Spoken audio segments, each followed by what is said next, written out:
So this is the first part for this bass, Ibanez headless 5-string.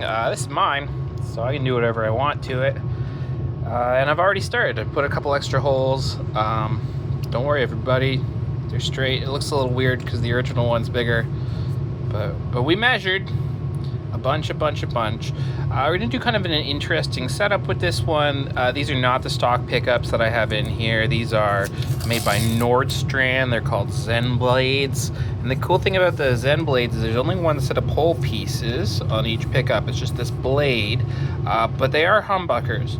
And so the way they're constructed is that there's a coil here and a coil here on either side of the blade, and they're on their side. And it's just sort of a function of how they're made. But they sound really different when the two coils are wired in series and in parallel. So sometimes we talk about series parallel wiring, especially like in a Telecaster, in terms of like putting two single coils in series for some more body. Typically humbuckers, like you'd find in a Les Paul or whatever, are wired in series. That means the start of the coil then ends, then starts the next coil, then ends, and that's what goes out. They're wired one after another. Some humbuckers, like the one you'll find in a Music Man bridge pickup, like a Stingray bass, that's typically classic sound is a parallel humbucker. And really you can do this with any humbuckers you want to switch them from series to parallel. It has kind of a single coil quality, but still being hum canceling. It'll be a little quieter than in series, just because of the nature of the wiring. A little more treble, a little more presence, a little less low end.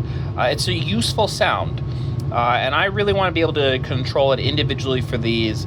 I did think about doing some push-pull pots, but I just don't like them. I like toggle switches. Here's my test fit. Make sure that they were comfortable. These are not the toggles I'm going to put in. I have some much shorter ones that I like. And so basically, this hole is going to be series parallel for the neck, series parallel for the bridge, and this is going to be an active passive switch, so a bypass for the active preamp. I'm doing kind of a hybrid wiring in this one. This is kind of inspired by my F bass that I really love and think always sounds good, whether it's active or passive. So I like two volume controls, kind of like early 60s jazz bass style. Like I want a volume and a volume. I don't like the blender knob that you often see on these. So I'm going to do neck volume, bridge volume, and then a master passive tone control. I like a passive tone control for rolling off a little bit of high end, and because I like these pickups passive as well as active, it also means that I don't need to have the preamp on to change the sound.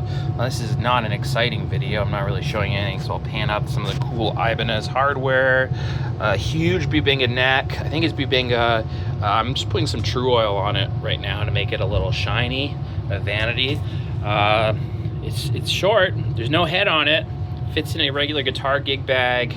It's super light, super comfortable, very fun to play, and we're gonna make it sound good too. So the last thing that we're gonna have, so we have the two series parallel switches, the preamp, bypass, volume, tone, and then right here, I haven't actually decided yet. I know that I wanna do a stacked bass and treble control, and an active preamp. This bass has a battery in it, it'll be fine. It's something that I'm really used to and like to have. I like to have the option for some additional fine tuning on the bass. There's a couple good options out there. EMG makes one that is very tempting. I have the stock one here just to make it more exciting to look at. I have the box. These are the original Bartolinis that came in the bass and the stock preamp. I might Frankenstein that. I could probably get a bass and a treble control on one pot with that, or I might find something separate. Yeah, I haven't decided yet. Probably what I'll do, I'm waiting for my mini toggles to come in. I only have the long ones and I don't like those on instruments.